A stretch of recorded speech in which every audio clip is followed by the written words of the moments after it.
Tidak secara kebetulan, saya tidak pernah konfirmasi dengan istri saya kalau dia mau bersaksi tentang doa yang dijawab oleh Tuhan.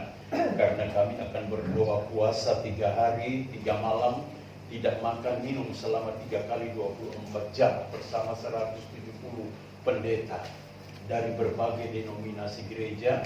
Dan ini secara nasional karena utusan berbagai provinsi yang akan kami layani. Dan saya tidak punya modal untuk melaksanakan ini. Saya hanya punya iman kepada Tuhan. Ya, 60 juta saya percaya pasti Tuhan tutup. Haleluya. Yang sudah masuk sekitar yang 40-an. Ya. Haleluya. Mari kita melihat doa yang dijawab oleh Tuhan. 1 Raja-Raja pasalnya yang ke-18 ayat 37 sampai dengan 39. Kita baca ayat ini bersama-sama. 1 Raja-Raja 18 ayat 37 sampai 39. Doa yang dijawab oleh Tuhan. Ya. Mari kita melihat ayat ini Bapak Ibu. Ayat 37 kita baca sampai ayat 39 bersama-sama. 1, 2, 3. Jawablah aku ya Tuhan, jawablah aku, supaya bangsa ini mengetahui bahwa Engkaulah Allah ya Tuhan, dan Engkaulah yang membuat hati mereka tobat kembali. Lalu turunlah api Tuhan menyambar habis korban bakaran, kayu api, batu dan tanah itu, bahkan air yang dalam parit itu habis dijilatnya. Ketika seluruh rakyat melihat kejadian itu, sujudlah mereka serta berkata, Tuhan, dialah Allah. Tuhan, dialah Allah. Bisa berkata amin. Saya berbicara dari hal doa yang dijawab oleh Tuhan. Nah, dalam perikop ini berbicara tentang Elia lawan Nabi Baal. Nah, kalau kita melihat ini di mana Elia mendemonstrasikan kuasa Tuhan, bahwa dia adalah seorang pendoa, seorang nabi yang didengar oleh Tuhan. Bisa berkata amin. Ini Elia persembahkan korban, tiba-tiba api menyambar korban itu. Nah, Elia mempersembahkan korban itu, kemudian api menyambar korban itu. Nah, ini nabi-nabi Baal dikalahkan oleh Elia. Dan saudara, Nabi Elia menantang nabi-nabi Baal untuk meminta api dari Allahnya yang masing-masing. Nabi-nabi Baal yang berjumlah 450 orang itu tidak berhasil mendatangkan api dari langit. Ketika tiba giliran Elia meminta api dari Tuhan, maka api dari Tuhan membakar persembahan Nabi Elia. Lihat, seorang Elia berhadapan dengan 450 Nabi Baal. Hanya seorang diri. Tapi kita melihat di sini, Elia mengalami kemenangan. 400 Nabi Baal doanya tidak dijawab oleh Tuhan. Tapi satu Nabi Allah yang namanya Elia dijawab oleh Tuhan. Dia begitu bertentangan dengan Nabi-Nabi Baal ini. Coba kalau persembahan korban Elia tidak dibakar oleh api yang turun dari Tuhan, saya percaya Nabi Baal ini pasti membunuh Elia. Karena ini sebuah persaingan. Nah, tetapi kita melihat saudara, 450 Nabi Baal mereka berdoa, tapi tidak dijawab oleh Tuhan. Tetapi Elia sendiri berdoa, dijawab oleh Tuhan. Artinya begini, saya memberikan pengertian kepada saudara. Doa yang dijawab oleh Tuhan tidak tergantung banyaknya orang berdoa. Amin. Doa yang dijawab oleh Tuhan ketika engkau sendiri menaikkan itu kepada Tuhan dengan sungguh-sungguh, pasti dijawab oleh Tuhan. Ada 170 hamba Tuhan berdoa puasa. Saya yakin kuasanya dahsyat. Amin. Karena hamba-hamba Tuhan ini adalah nabi-nabinya Tuhan. Nah, perhatikan Bapak Ibu Saudara. Tolong ya. Dengan pengertian doa Nabi Elia dijawab oleh Tuhan. Mengapa doa Nabi Elia dijawab oleh Tuhan? Kita belajar dari sini, ya. Hanya seorang Elia melawan 450 Nabi Baal, tapi doanya dijawab oleh Tuhan. Mengapa? Yang pertama, Elia memperbaiki mezbah yang sudah rusak terbengkalai. Mengapa Elia doanya didengar? Dijawab oleh Tuhan. Persembahan korbannya dibakar api dari Tuhan. Diterima oleh Tuhan. Mengapa doanya didengar? Yang pertama, Elia memperbaiki mezbah yang sudah rusak terbengkalai. Mezbah yang tidak lagi digunakan. Mezbah yang sudah rusak. Ditinggalkan oleh bangsa Israel. Elia perbaiki kembali mezbah yang sudah rusak terbengkalai itu. Kalau kita melihat ayatnya yang ke memperbaiki atau menata kembali mezbah atau penyembahan. Elia tata kembali mezbah, tempat penyembahan. Kalau kita melihat dalam ayat ini, dalam 1 Raja-Raja 13-32, kemudian Elia mengambil 12 batu menurut jumlah suku keturunan Yakub. Kepada Yakub ini telah datang firman Tuhan, engkau akan bernama Israel. Ia mendirikan batu-batu itu menjadi mezbah demi nama Tuhan dan membuat suatu parit sekeliling mezbah itu yang dapat memuat dua sukat benih. Jadi kenapa doa Elia itu dijawab Tuhan, didengar oleh Tuhan? Nabi Baal 450 kalah, tidak didengar oleh Tuhan. Tetapi tadi seorang Elia, doanya dijawab oleh Tuhan. Karena yang pertama tadi, Elia memperbaiki mezbah yang sudah rusak terbengkalai. Apa itu mezbah? Mezbah berbicara tentang penyembahan. Persembahan kepada Tuhan, penyembahan kepada Tuhan. Kalau doa kita mau dengar oleh Tuhan, dijawab oleh Tuhan, periksa penyembahan kita kepada Tuhan. Masih berkenankah penyembahan kita kepada Tuhan? Masihkah Tuhan menerima penyembahan kita? Itulah sebabnya datang beribadah di gereja. Persiapkan dirimu baik-baik, sembah Dia sungguh-sungguh, agungkan Dia sungguh-sungguh, muliakan Dia sungguh-sungguh. Bisa berkata amin? Maka doamu pasti dijawab oleh Tuhan. Elia perbaiki kembali. Ya, mezbah sudah yang tidak ada penyembahan lagi. Mezbah ini, hidup kita adalah mezbah Tuhan. Tempat Tuhan bersemayam di dalam hidup kita, di mana kita menyembah, mengagungkan Dia. Perbaikilah mezbah penyembahanmu. Haleluya. Pemimpin pujian hanya sarana untuk mengantar saudara menyembah Tuhan. Tetapi yang penting mezbah hidupmu dipersiapkan sungguh-sungguh untuk menyembah Tuhan. Kenapa? Karena Tuhan melihat hati, bukan melihat penampilan. Bisa berkata amin? Hati yang menyembah, hati yang sujud kepada Tuhan. Makanya Elia perbaiki kembali mezbah itu.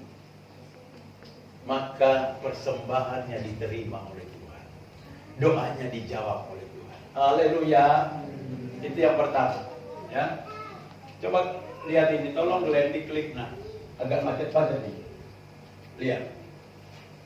Ya. Hagai pasal 1 ayatnya ya. Memperbaiki kembali menata mezbah, yaitu yang mendirikan batu-batu itu menjadi mezbah. Hagai pasal 1 ayat 2-8. Coba lihat. Hagai pasal 1 sebagai perbandingan. Hagai pasal 1. Kitab Nabi Hagai. Coba saudara buka Hagai pasal 1. Ayatnya yang kedua. Perhatikan ini baik-baik, saya bacakan buat saudara. Beginilah firman Tuhan semesta alam. Bangsa ini berkata sekarang belum tiba waktunya untuk membangun kembali rumah Tuhan. Maka datanglah firman Tuhan dengan perantaraan Nabi Hagai bunyinya. Apakah sudah tiba waktunya bagi kamu untuk mendiami rumah-rumahmu yang dipapani dengan baik, sedangkan rumah ini tetap menjadi reruntuhan? Oleh sebab itu, beginilah firman Tuhan semesta alam. Perhatikanlah keadaanmu. Kamu menabur banyak, balikannya. Kamu menabur banyak, tetapi membawa pulang hasil sedikit. Kamu makan, tetapi tidak sampai kenyang. Kamu minum, tapi tidak sampai puas. Kamu berpakaian, tetapi badanmu tidak sampai panas. Dan orang yang bekerja untuk upah, ia bekerja untuk upah yang ditaruh dalam pundi-pundi yang berlubang. Beginilah firman Tuhan semesta alam. Perhatikanlah keadaan.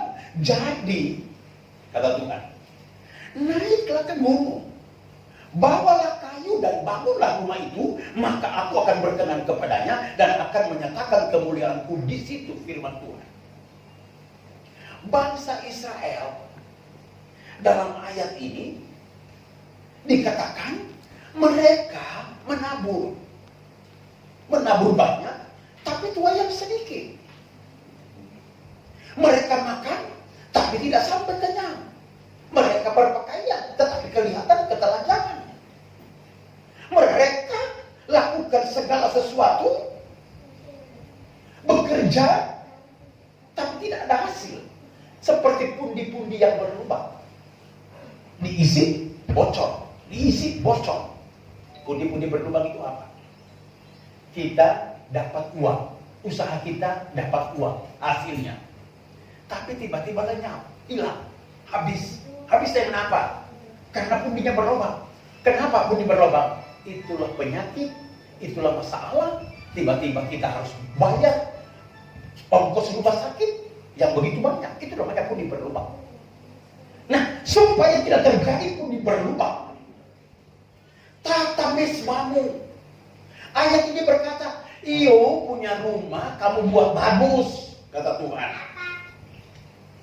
Lihat ayatnya yang keempat. Apakah sudah tiba waktunya kamu mendiami rumah-rumahmu yang dipapani dengan baik, sedangkan rumah ini menjadi reruntuhan? Rumahmu, kata Tuhan, you bikin bagus-bagus semewah mungkin. Tetapi mengapa tempat penyembahan gereja you biarkan reruntuhan? Hati-hati Bapak Ibu, kita anak Tuhan. Makanya Elia perbaiki kembali tempat penyembahan itu. Tempat dia berdoa kepada Tuhan. Amin. Mari Bapak Ibu, kalau mau diberkati tidak ada pundi berlubang, perhatikan pekerjaan Tuhan. Perhatikan mezbah Tuhan di sini. Haleluya. Di sini saudara menyembah, saudara mengagungkan Tuhan. Perhatikan supaya tidak ada pundi-pundi berlubang. Makanya doa Elia didengar. Karena dia bukan hanya membuat rumahnya yang bagus, tapi dia memperbaiki mezbah lagi. Tempat penyembahannya kepada Tuhan. Haleluya. Aduh, Pak John nyinggung lagi masalah bantu gereja. Memang Alkitab berkata seperti itu. Kalau mau diberkati, perbaiki mezbah, rumah Tuhan. Dia doanya didengar karena dia memperbaiki mezbah. Perbaiki mezbah, rumah Tuhan juga bukan hanya berbicara tentang bangunan fisik, tapi hidup kita, perbaiki penyembahan hidup kita. Rumah doanya Tuhan, yaitu hidup kita, perbaiki. Hubungan kita dengan Tuhan, perbaiki ya sebagus mungkin, sebaik mungkin. Sehingga ketika kita berdoa memohon kepada Tuhan, maka kuasa Tuhan turun memberkati kita. Bisa berkata amin. Itu yang pertama. Yang kedua, Elia memotong lembu korban. Lihat ayat 33, ya, mempersembahkan korban kepada Tuhan, ya, memotong lembu-lembu korban. Ayatnya yang ke-33 berkata begini, ia menyusun kayu api, memotong lembu itu dan menaruh potongan-potongannya di atas kayu api itu. Lihat, Elia mempersembahkan korban kepada Tuhan. Elia memotong-motong lembu korban. Elia mempersembahkan korban kepada Tuhan. Ia menyusun kayu api, memotong lembu itu, lembu itu sapi, lembu sebagai korban, ditaruh di atas korban bakaran, di atas kayu api. Makanya korban Elia dijawab oleh Tuhan. Artinya begini Bapak Ibu, kalau mau diberkati, doa kita dijawab, harus ada korban persembahan kepada Tuhan. Amin. Harus ada. Jangan you berkata bahwa alah, yang penting aku sudah ke gereja, selesai sudah. Harus ada korban persembahan. Saudara tahu itu korban persembahan. Korban itu sesuatu yang sakit bagi kita. Rasanya korban sakit bagi kita, tapi kita berikan untuk Tuhan.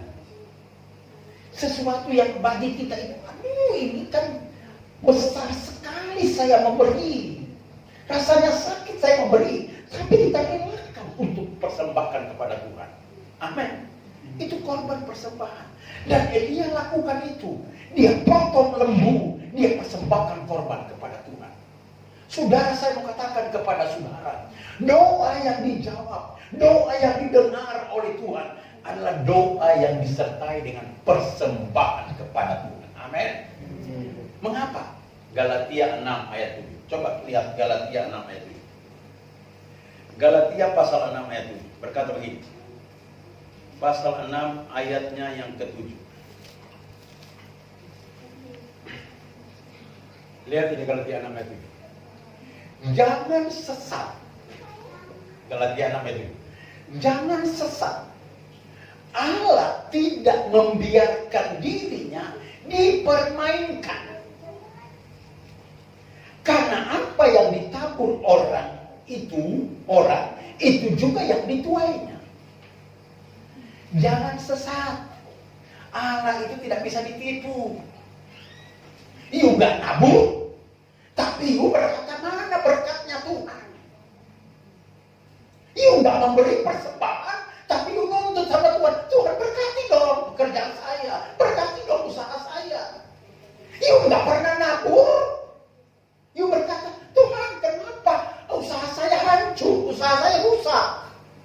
You tidak pernah nabur, tapi you menuntut pemulihan keluarga dari Tuhan. You menuntut sesuatu yang bekerja dalam hidupmu dari Tuhan.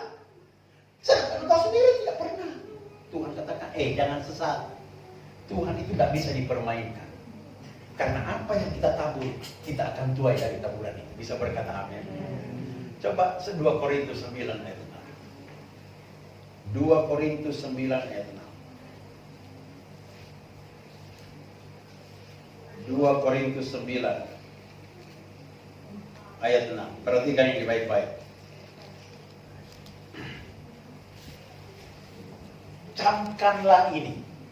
Lihat, diawali dengan kata camkan. Kata camkan itu artinya pegang baik-baik. Jangan sampai terlepas, itu camkan. Camkanlah ini. Orang yang menabur sedikit akan menuai sedikit juga. Dan orang yang menabur banyak akan menuai banyak juga. Jadi Tuhan memberkati kita sesuai dengan ukuran yang kita pakai. Amin. Iyo nabur sedikit, tuaianmu sedikit. Iyo nabur banyak, tuaianmu banyak. Haleluya. Makanya doa Elia didengar. Karena ada persembahan kepada Tuhan. Itu luar biasa. Kalau engkau ini melihat pemulihan ekonomi, pemulihan rumah tangga, pemulihan hidupmu, engkau melimpah-limpah dengan berkat-berkat Allah. Tabur. Itu hukumnya. Haleluya. Coba ayat 7. Lihat. Taburannya bagaimana? Hendaklah masing-masing memberikan menurut kerelaan hatinya. Jangan dengan sedih hati atau karena paksaan. Sebab Allah mengasihi orang yang memberi dengan sukacita. Taburan itu harus dengan rela hati. Bukan paksaan. Oh, bukan karena katanya Pak John, bukan karena katanya Firman. Saya mau memberi, saya mau menabur dengan rela hati. Haleluya. Maka Allah yang di sorga rela juga akan memberkati engkau berlimpah-limpah. Ini hukum. Tidak bisa ditawar. Karena Tuhan berkata, camkan, pegang baik-baik. Kalau mau diberkati Tuhan, mau dipulihkan Tuhan, kamu. Saya keras kepada beberapa pengusaha. Karena mereka memberikan anaknya itu dibaptis oleh saya layani. You janji, kalau you nggak tepat di janji, tunggu lihat aja waktu. Karena itu nazar. Dia bernazar tadi, saya berikan sekian Pak John, Ibu Ike, tapi dia mulai ngurangi. Oh, apa yang terjadi? Sehat-sehat tiba-tiba COVID. Tiba-tiba COVID. Kami tidak pernah minta, dia yang janji sendiri. Nazar itu sesuatu yang diikrarkan. Ikrar, saya bernazar, saya mau beri ini. Itu nazar kepada Tuhan, bukan hanya kepada gembala. Dan nazar itu Tuhan dengar, saya juga dengar. Saya kan terkadang bilang ini, jangan tepati nazarmu, jangan, eman, jangan. Tapi Tuhan sudah dengar nazarmu. Tapi kalau engkau tidak tepati, tunggu aja waktunya. Saya katakan kepada ibu itu, kembali. Dan akhirnya, dia kembali melakukan. Saya yakin, hari-hari ini dia sedang menuai. Haleluya, sedang menuai. Hari Selasa dia undang lagi kami beberapa hamba Tuhan untuk berdoa di sana. Karena sudah alami tuaian. Taburan yang kita ikrarkan kepada Tuhan, pasti Tuhan memberkatinya. Haleluya. Itu yang kedua. Ada 4 poin. Yang ketiga, tolong lihat. Lihat ini. Ya. Yang ketiga, menyiramkan air sekeliling mezbah. Itu Elia. Kenapa doanya didengar Tuhan? Menyiramkan air sekeliling mezbah. Ayat 34-35. Percaya bagi Tuhan tidak ada perkara yang mustahil. Ayat ini berkata begini. Sesudah itu, Raja-Raja 18-45. Sesudah itu dia berkata, penuhilah tempat duduk dengan air dan tuangkan ke atas korban bakaran dan ke atas kayu api itu. Kemudian katanya, buatlah begitu untuk kedua kalinya. Dan mereka berbuat begitu untuk kedua kalinya. Kemudian katanya, buatlah begitu untuk ketiga kalinya. Dan mereka berbuat begitu untuk ketiga kalinya. Sehingga air mengalir sekeliling mezbah itu, bahkan parit itu pun penuh dengan air. Lihat. Saudara, perhatikan ini baik-baik. Ya. Mengapa Elia lakukan ini? Ya. Tolong lihat. Ya. Kenapa Elia lakukan ini? Korban bakaran. Seharusnya kan kalau disiram air nggak menyala.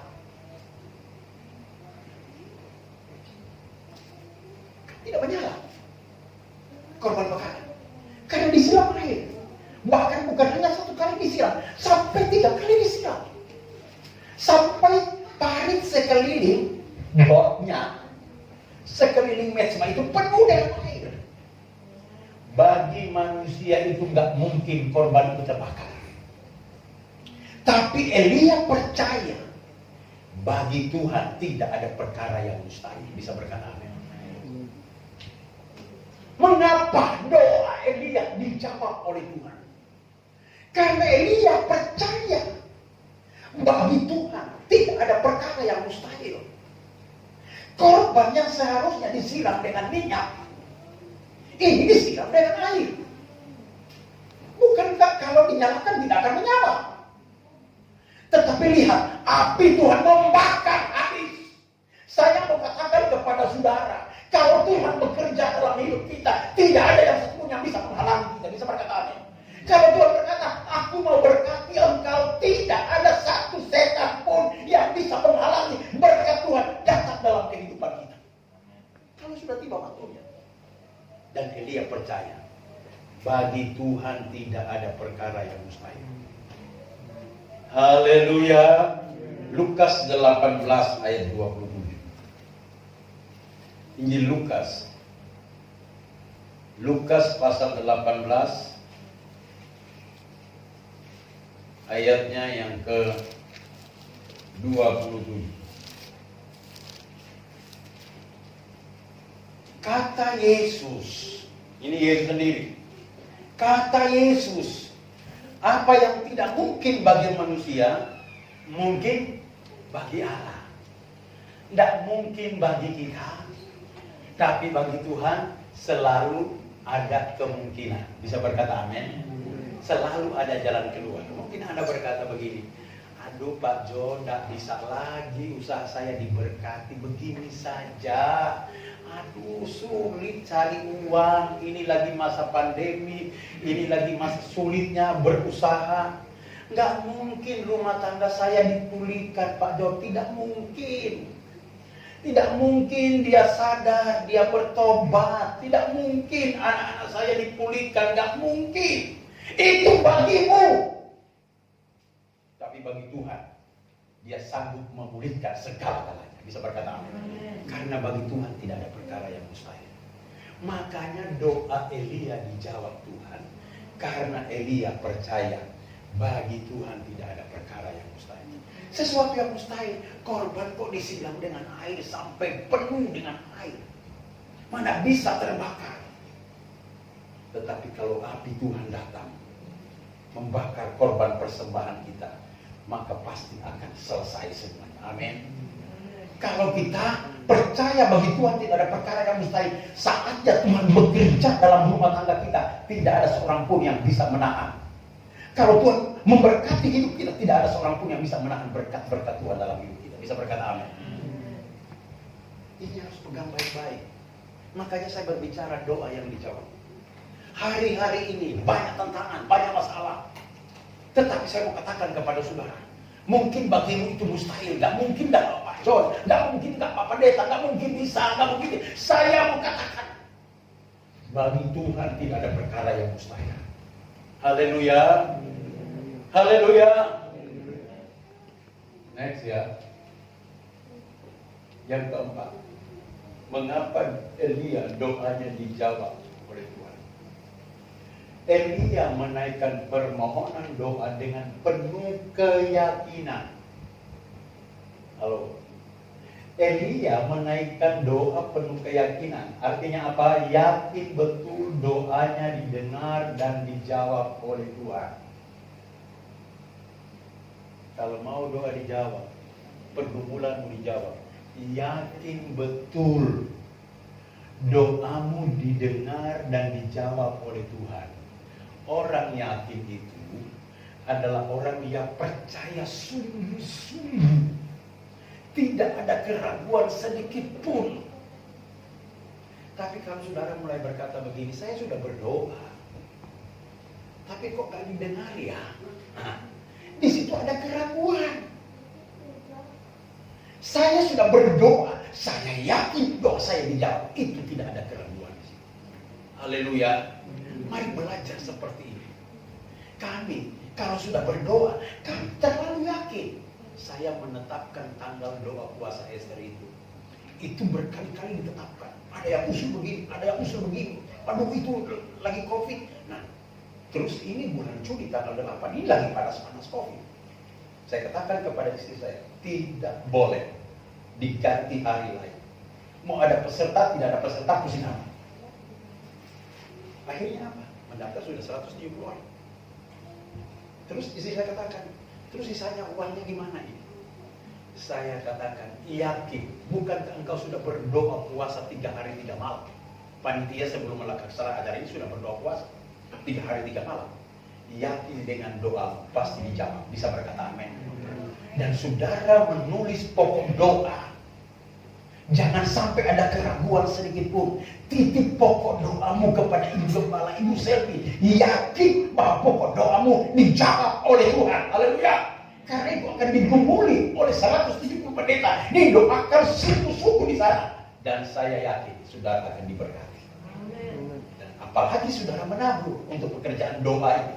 Wow, saya percaya usahamu semakin diberkati dan diberkati Tuhan. Haleluya. Elia yakin betul doanya didengar. Lihat ini. 1 Raja 4:36.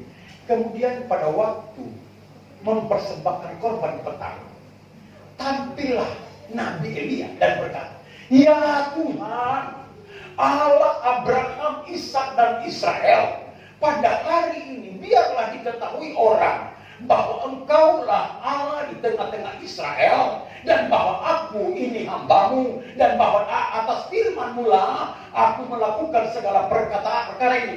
Jawablah aku ya Tuhan, jawablah aku, supaya bangsa ini mengetahui bahwa Engkaulah Allah. Ya Tuhan, Engkaulah yang membuat hati mereka bertobat kembali." Lihat ini doanya, dahsyat luar biasa. Doa yang penuh keyakinan, maka doa ini dijawab. Dan apa yang terjadi? Kita melihat di sana, api itu turun membakar habis korban Elia. Sehingga Nabi Baal malu dan mereka dibunuh oleh tentara Israel. Haleluya. Mari belajar berharap sungguh-sungguh kepada Tuhan. Yakin bahwa apa yang kau doakan. Yakobus 5 ayat 16. Yakobus pasal 5 ayat 16. Ayat-ayat terakhir. Yakobus pasal 5 ayat 16.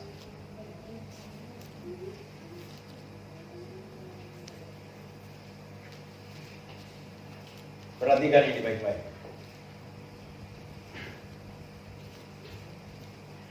Karena itu hendaklah kamu saling mengaku dosamu dan saling mendoakan, supaya kamu sembuh. Doa orang yang benar, bila dengan yakin didoakan, apa? Sangat besar kuasanya. Doa orang benar, kita kan orang-orang benar, sudah dibenarkan oleh darah Yesus, oleh Yesus, sudah diselamatkan. Nah, doa kita kalau didoakan dengan yakin, sangat besar kuasanya. Haleluya. Makanya Elia naikkan doa sungguh-sungguh. Karena dia orang benar, dia nabinya Tuhan. Pasti doanya dijawab, dia yakin sungguh-sungguh. Saya mau katakan kepada saudara, selama doamu di tempat ini engkau naikkan sungguh-sungguh, saya percaya waktu Tuhan tepat akan menolongmu. Bisa berkata amin? Mungkin kau berkata, aduh kisru terus Pak Jokis. Tunggu aja jawab doa. Haleluya. Yakin doamu pasti didengar. Haleluya. Itulah sebabnya, mari belajar kepada Elia.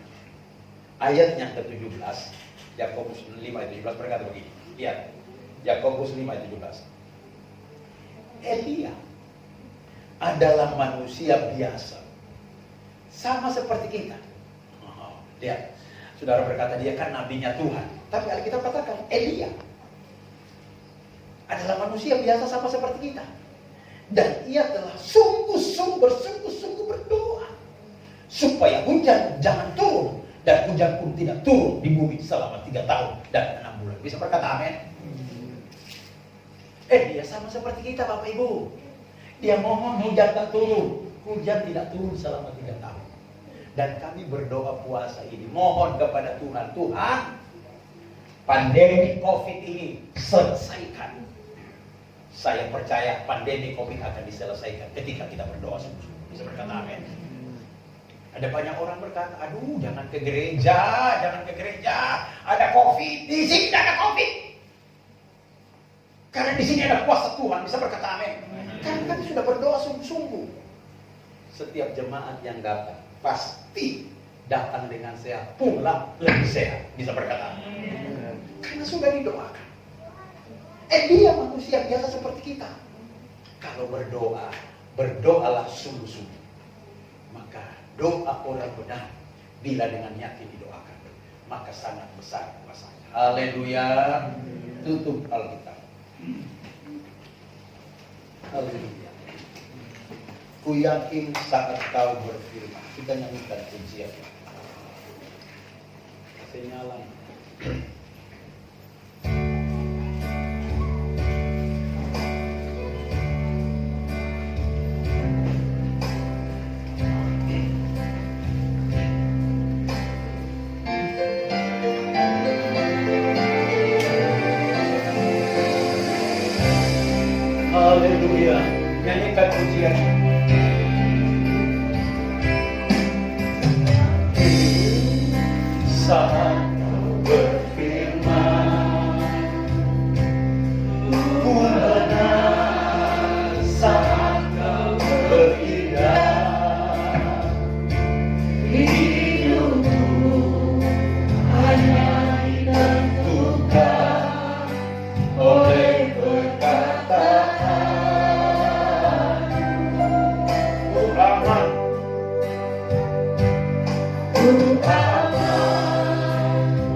Haleluya.